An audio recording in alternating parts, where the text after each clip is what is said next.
She's Mrs. Grand Slam right now. That's right. And here's Gabby Thomas. Yeah, who's back in the short sprints. She was second in Miami. She won the long sprints in Kingston. So I know she wants a little bit of revenge here on Melissa Jefferson-Woodard. Tamari Davis, second in Miami over this distance. Oh, sorry, my bad. There's Tamari Davis.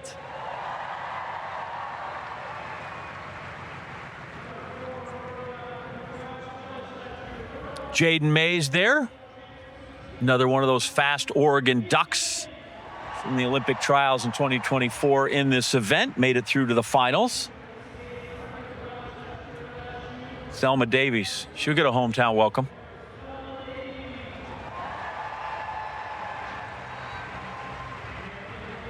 And rounding out the field, this is Salera Barnes. Had a breakout indoor season. The U.S. indoor champion at 60 meters. It's another great field, and after what Kenny Benari just did, I'm sure they're inspired to run really well in front of a great crowd. Set. Thomas away pretty smartly. Although it's just lost half a meter or so, he's got to get moving here because Dina Asher-Smith is running a cracking bend and also going well. Jefferson-Woodard into the home straight with a good 2-meter lead. Oh, wow. And Gabby Thomas hold this in. She's got work to do. Oh, wow. Hold up Jefferson-Woodard. Can she get there? It's only tight in the line, but she's got a 21.99. Well. Oh, wow. She doesn't even want to look at Gabby's own to go, sorry. Sorry. Look at Gabby's face. Oh. You got to remember, Melissa is actually the first leg on the relay team. She is a turn runner. This is a turn favorite track. This is, like you said, it's a different 200 meters here. Wide turn. Once you straighten up in the home straight, you've only got about 75 meters left. Yes. And I know that's what Melissa was thinking when she got on that straightaway. This straightaway short, I'm winning. I don't got to hold on for that much longer this time. And she held on. So that's not only a personal best, again, another record for this track in the stadium. Wow. In the rain.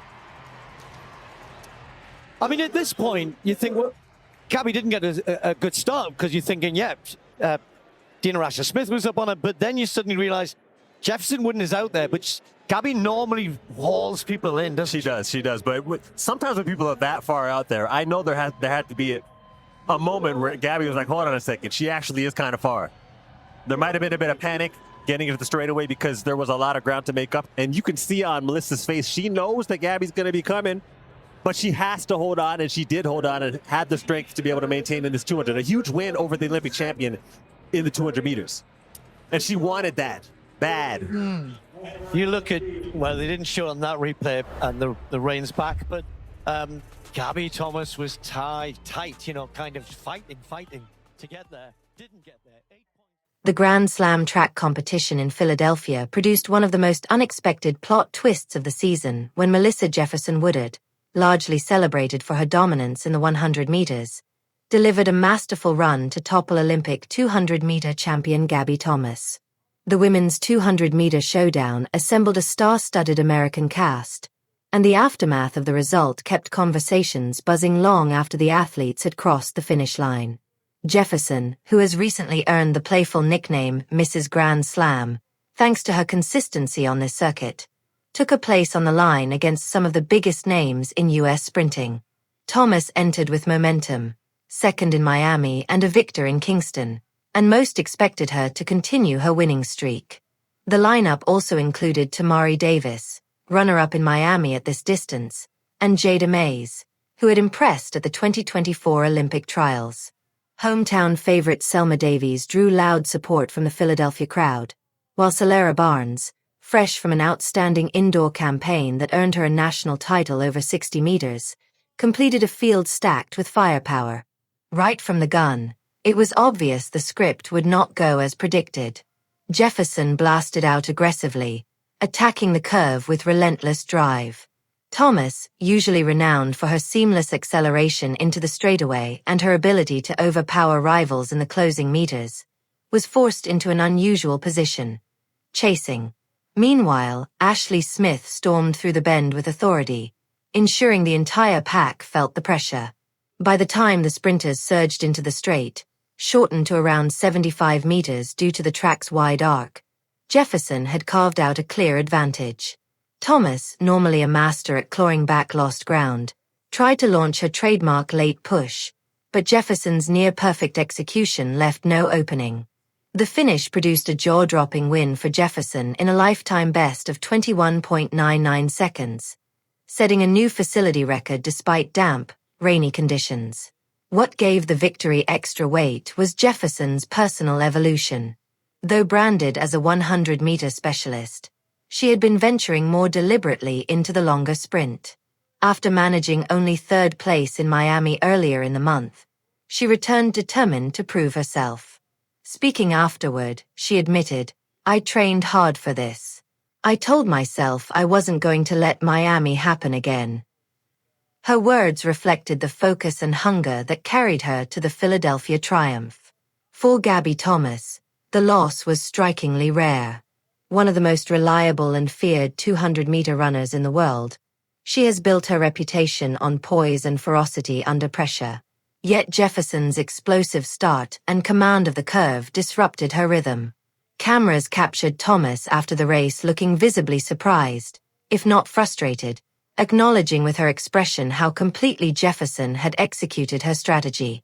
Behind them, Tamari Davis secured third, keeping her string of podiums alive through this Grand Slam campaign.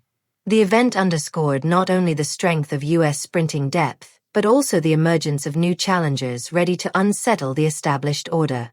The Grand Slam series, already staged in Jamaica, Miami, and now Philadelphia, is quickly carving its identity as a premier showcase of track excellence.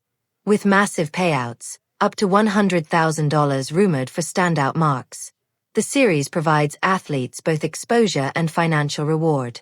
For sprinters hovering just below superstardom, like Jefferson, the platform can be transformative. Athletes in track and field often wrestle with limited earning opportunities outside of major sponsorships or top-tier championships. While Jamaican sprinters sometimes gain backing from local giants like Digicel, Flow, or Wata, in the US it usually comes down to powerhouse brands like Nike, Puma, or Adidas to spot and support rising stars. The Grand Slam circuit, then, fills a critical gap, offering athletes a stage to earn, impress, and expand their resumes beyond rigid international calendars. Though the Philadelphia race featured an all-American field, without Jamaican contenders this time, the crowd still savored the drama and intensity. Many voiced a desire for more international diversity in the lineup as the World Championships loom in September. For now, Jefferson's breakthrough stands as proof of her versatility and fierce work ethic. Outdueling someone of Gabby Thomas's stature at 200 meters is a statement of intent, showing she is more than just a short sprint specialist. Her growth is pushing her toward a new level within the sport. As the season builds toward the World Championships, the women's 200 meters looks primed to be one of the fiercest battlegrounds in athletics. With Jefferson, Thomas, Davis, and others constantly driving each other to greater heights, fans can expect nothing short of fireworks. If Philadelphia is any indication, the unpredictability of this event might be its greatest strength.